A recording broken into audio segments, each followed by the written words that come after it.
Start each week learning and growing as a community.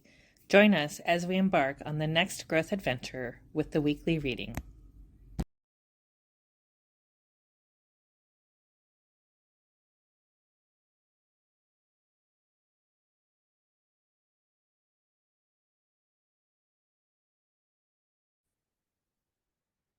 Welcome back to the weekly reading. I'm Charlie.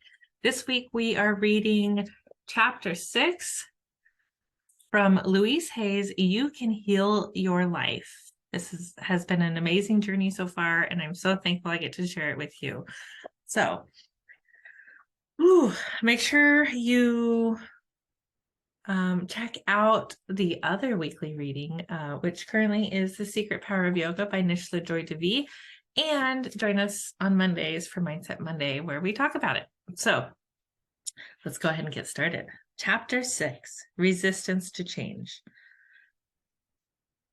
I am in the rhythm and flow of ever-changing life. Awareness is the first step in healing or changing. When we have some pattern buried deeply within us, we must become aware of it in order to heal the condition. Perhaps we begin to mention the condition, to complain about it, or to see it in other people. It rises to the surface of our attention in some way, and we begin to relate to it. We often attract a teacher, a friend, a class or workshop, or a book to ourselves that begins to awaken new ways to approach the dissolving of the problem. My awakening began with a chance to remark of a friend. I'm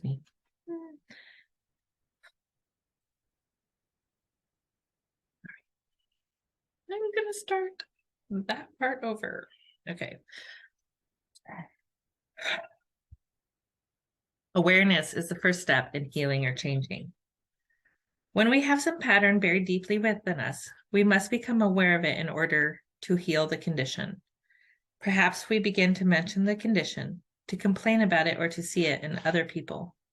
It rises to the surface of our attention in some way, and we begin to relate to it.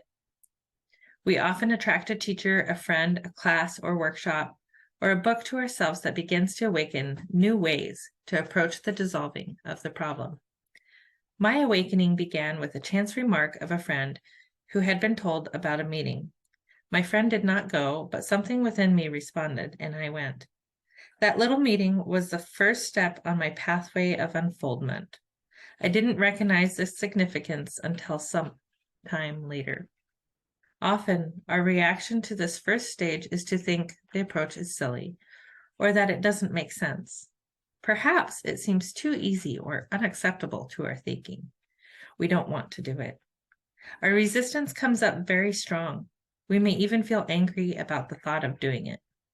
Such a reaction is very good if we can understand that it is the first step in our healing process. I tell people that any reaction they may feel is there to show them they are already in the process of healing, even though the total healing is not yet completed. The truth is that the process begins the moment we begin to think about making a change.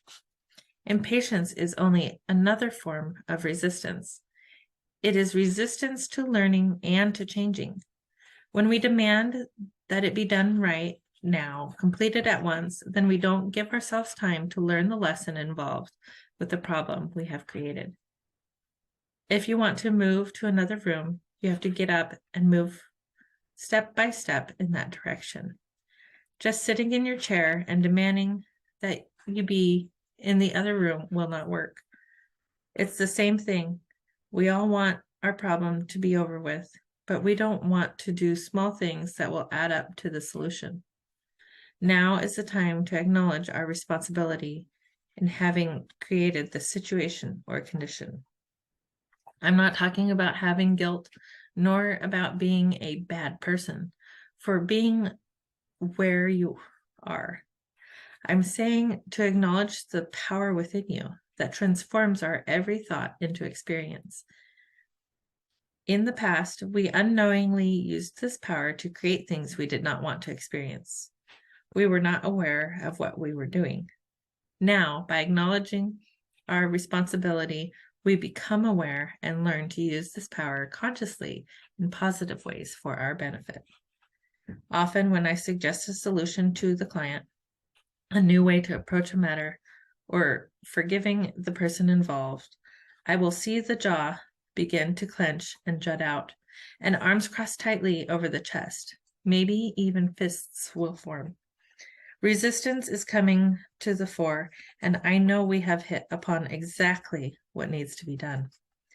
We all have lessons to learn. The things that are so difficult for us are only the lessons we have chosen for ourselves. If things are easy for us, then they are not lessons, but are things we already know.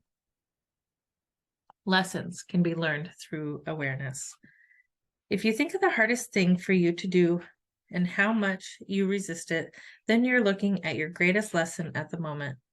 Surrendering, giving up the resistance, and allowing yourself to learn what you need to learn will make the next step even easier. Don't let your resistance stop you from making these changes. We can work on two levels. 1, looking at the resistance, and 2, still making the mental changes. Observe yourself, watch how you resist, and then go ahead anyway.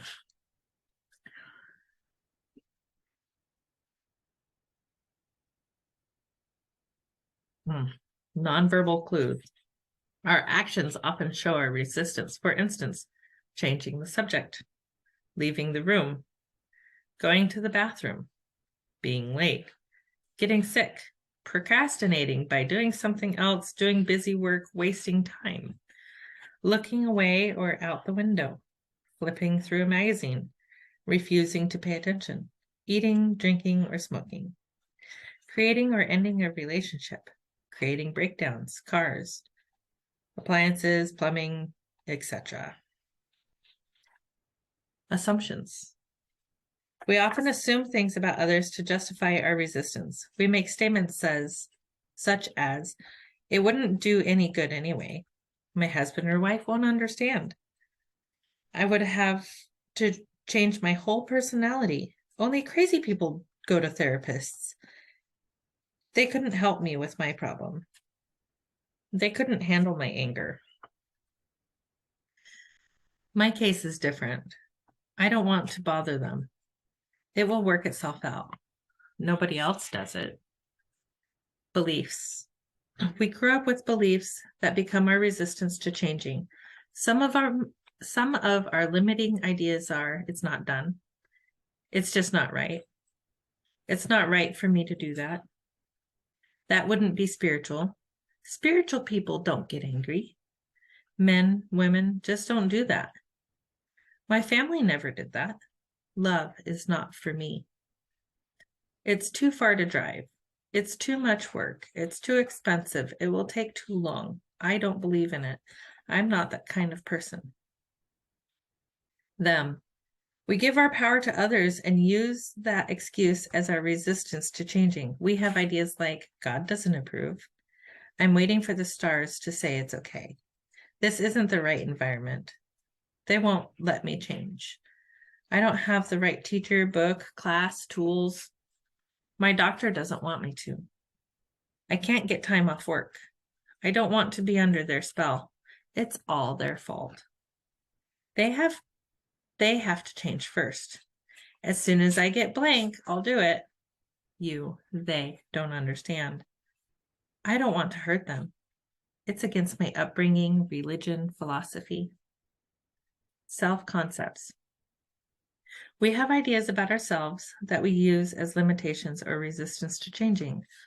We are too old, too young, too fat, too thin, too short, too tall, too lazy, too strong, too weak, too dumb, too smart, too poor, too worthless, too frivolous, too serious, too stuck. Maybe it's just all too much. Delaying tactics. Our resistance often expresses itself as delaying tactics. We use excuses like, I'll do it later. I can't think right now. I don't have the time right now. It would take too much time away from my work. Yes, that's a good idea. I'll do it some other time. I have too many other things to do. I'll think about it tomorrow. As soon as I get through with blank, as soon as I get back from this trip, the time isn't right. It's too late or too soon. Denial. This form of resistance shows up in denial of the need to do any changing. Things like, there's nothing wrong with me. I can't do anything about this problem. It was all right last time. What good would it do to change? If I ignore it, maybe the problem will go away. Fear. By far the biggest category of resistance is fear. Fear of the unknown. Listen to these. I'm not ready yet. I might fail. They might reject me. What would the neighbors think? I'm afraid to tell my husband or wife. I might get hurt. I may have to change. It might cost me money. I would rather die first or get a divorce first. I don't want anyone to know I have a problem. I'm afraid to express my feelings. I don't want to talk about it. I don't have the energy. Who knows where I might end up? I may lose my freedom. It's too hard to do. I don't have enough money now. I might hurt my back. It wouldn't be perfect. I might lose my friends. I don't trust anyone. It might hurt my image. I'm not good enough. And on the list goes. Do you recognize some of these as the way you resist? Look for the resistance in these examples. A client came to me because she was in a lot of pain. She had broken her back, her neck, and her knee in the 3 separate auto accidents. Yet she was late, got lost, and then was stuck in traffic. It was easy for her to tell me all her problems, but the minute I said, let me talk for a moment, all sorts of turmoil began. Her contact lenses began to bother her. She wanted to sit in another chair. She had to go to the bathroom. Then her lenses had to come out. I could not keep her attention for the rest of the session. It was all resistance. She wasn't ready to let go to be healed.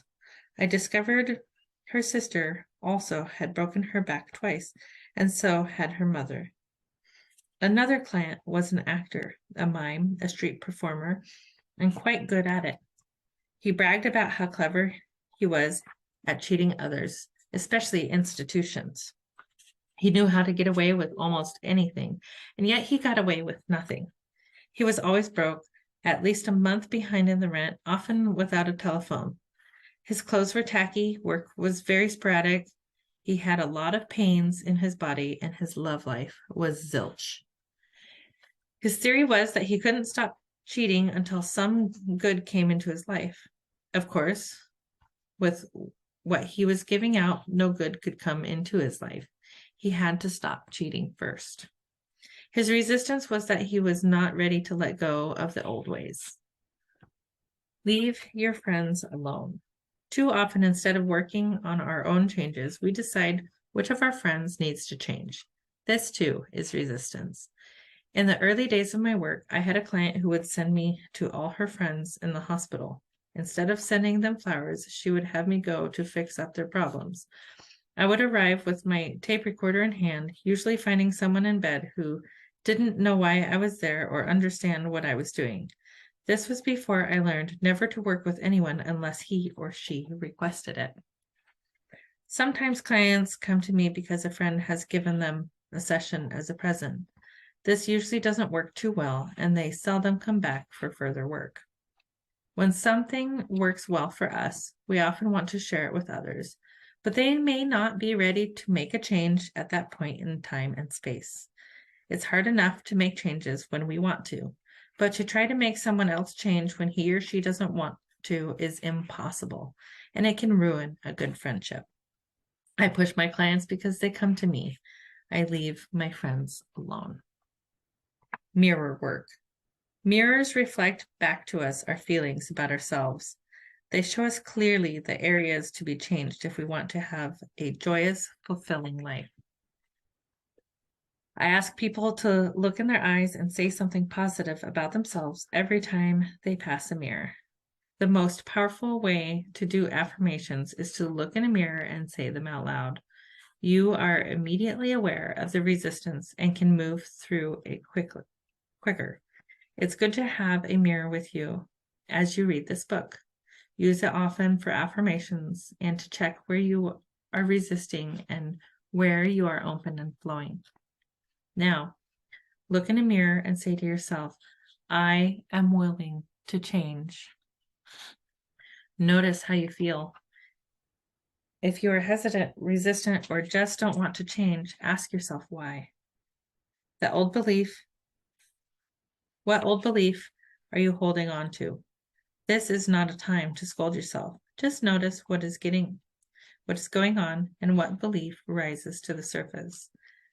That is the one that has been causing you a lot of trouble. Can you recognize where it came from? When we do our affirmations and they don't feel right or nothing seems to happen, it's so easy to say, oh, affirmations don't work. It's not that the affirmations don't work. It's that we need to do another step before we begin affirmations. Repeated patterns show us our needs. For every habit we have, for every experience we go through over and over, for every pattern we repeat, there is a need within us for it. The need corresponds to some belief we have. If there were not a need, we wouldn't have it, do it, or be it. There is something within us that needs the fat, the poor relationship, the failure, the cigarettes, the anger, the poverty, the abuse, or whatever there is that's a problem for us. How many times have we said, I won't ever do that again? Then, before the day is up, we have the piece of cake, smoke the cigarettes, say hateful things to the ones we love, and so on.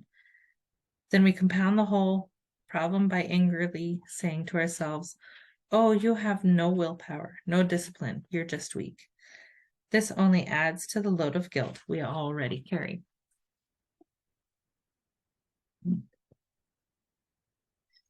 It has nothing to do with willpower or discipline. Whatever we are trying to release in our lives is just a symptom, an outer effect. Trying to eliminate the symptom without working on dissolving the cause is useless. The moment we release our willpower or discipline, the symptom crops up again. Willing to release the need. I say to clients, there must be a need in you for this condition, or you wouldn't have it. Let's go back a step and work on the willingness to release the need. When the need is gone, you will have no desire for the cigarette or overeating or the negative pattern. One of the first affirmations to use is, I am willing to release the need for the resistance, or the headache, or the constipation, or the excess weight, or the lack of money, or whatever. Say, I am willing to release the need for. If you are resisting at this point, then your other affirmations cannot work. The webs we create around ourselves need to be unwound. If you have ever untangled a ball of string, you know that yanking and pulling only makes it worse. You need to be very gently and patiently unraveling the knots. Be gentle and patient with yourself as you untangle your own mental knots. Get help if you need it. Above all, love yourself in the process. The willingness to let go of the old is the key. That is the secret. When I say needing the problem, I mean that according to our particular set of thought patterns, we need to have certain outer effects or experiences. Every outer effect is the natural expression of an inner thought pattern. To battle only the outer effects of outer effect or symptom is wasted energy and often increases the problem. I am unworthy creates procrastination. If one of my inner belief systems or thought patterns is I am unworthy, then one of my outer effects will probably be procrastination. After all, procrastination is one way to keep us from getting where we say we want to go. Most people who procrastinate will spend a lot of time and energy berating themselves for procrastinating. They will call themselves lazy and generally will make themselves out to feel they're bad persons. Resentment of another's good. I had a client who loved attention and usually came to class late so he could create a stir. He had been the baby of 18 children and he came last on the list of getting. As a child, he watched everyone else have while he just longed for his own. Even now, when someone had a good fortune, he would not rejoice with them. Instead, he would say, "Oh, I wish I had that," or, "Oh, why don't I ever get that?" His resentment of their good was a barrier to his own growth and change. Self-worth opens many doors. A client who was 79 came to me. She taught singing, and several of her students were making television commercials. She wanted to do this too, but was afraid. I supported her totally and explained, "There is nobody like you. Just be yourself." I said, "Do it for the fun of it. There are people out there looking for exactly what you have to offer. Let them know you exist." She called several agents and casting directors and said, "I am a senior citizen, and I want to do commercials." In a short time, she had a commercial, and since then, she's never stopped working. I often see her on TV and in magazines. New careers can start at any age, especially when you do it for the fun of it. Self-criticizing is totally missing the mark. It will only intensify the procrastination and laziness.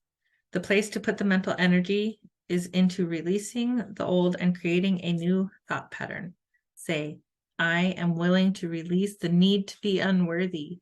I am worthy of the best in my life, and I now lovingly allow myself to accept it."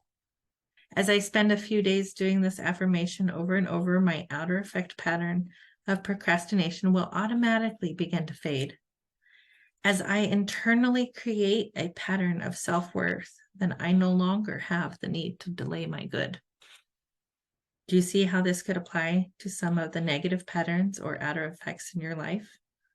Let's stop wasting time and energy putting ourselves down for something we can't help doing if we have certain inner beliefs. Change the belief.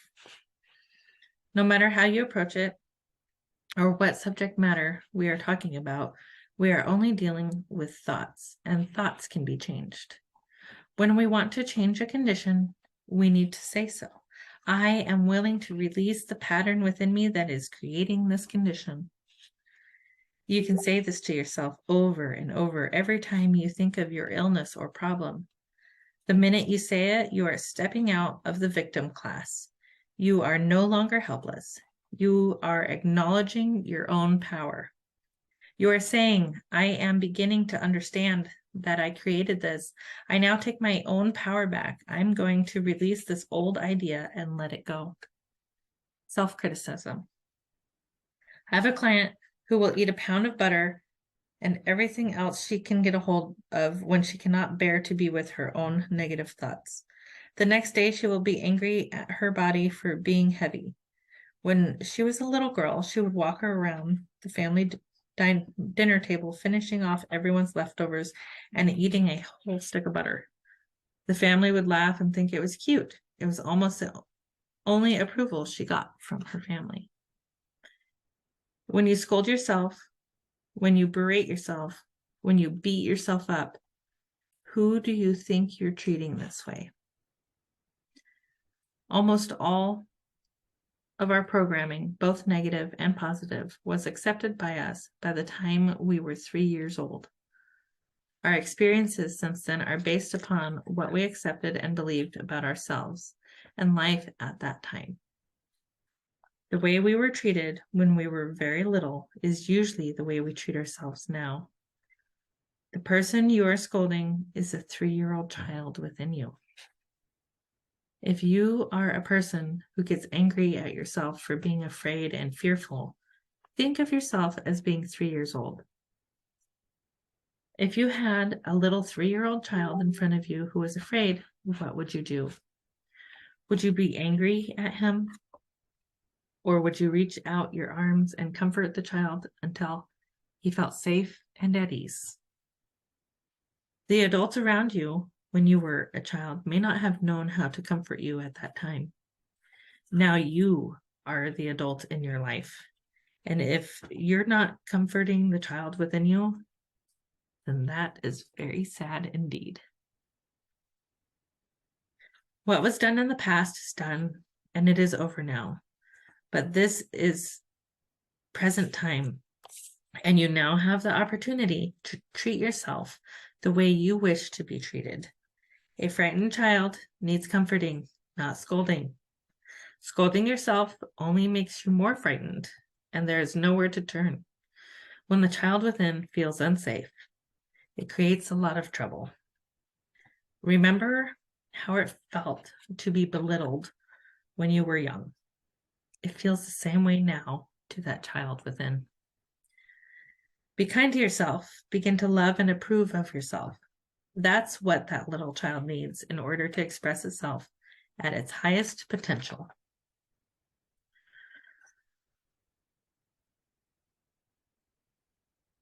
In the infinity of life where I am, all is perfect, whole, and complete. I see any resistance patterns within me only as something else to release. They have no power over me.